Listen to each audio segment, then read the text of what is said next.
Yes, Mad Dog, you got top 5 challengers for the Chiefs right now? This was a Stephen A. one, and Give it to Stephen me. A. here, I'm going to You know what he would say to you? He'd say the delivery, he wants high energy. Yeah, high energy, and it's fluid. He would also say that. He would So say there it's you go. fluid. There you go. All right, here we go now. Biggest challenges of the Chiefs for next year. Obviously, they're going for the three-peat. Little overrated because the Packers in 65, 66, 67 won 3 in a row. Let's not forget the historical significance of Lombardi. Right, Don? Number 5. I'm going to put San Francisco at number 5. Now, you could put them higher. I understand that. But the Niners have already lost the Chiefs twice. And to get back to a Super Bowl after you lose one, as Pat Riley used to say about NBA finalists who lost, hardest thing to do in sports is to get back there again.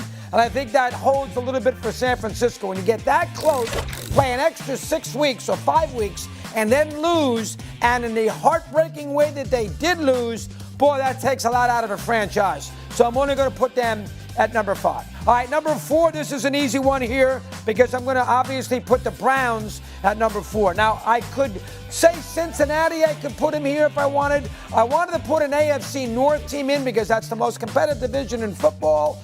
They have Watson for the whole year.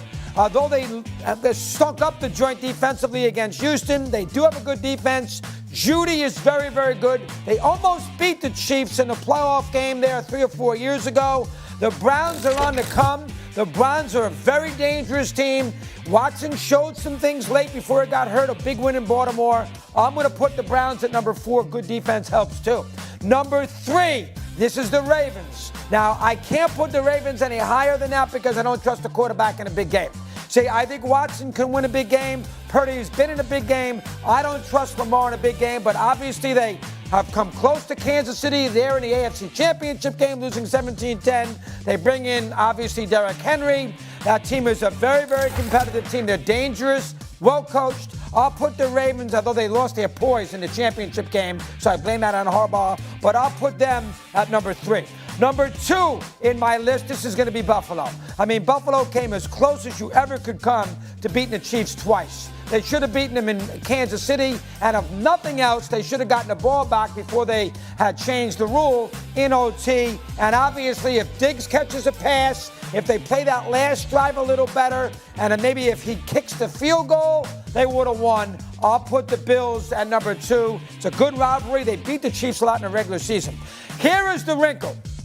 Number 1. Hit it!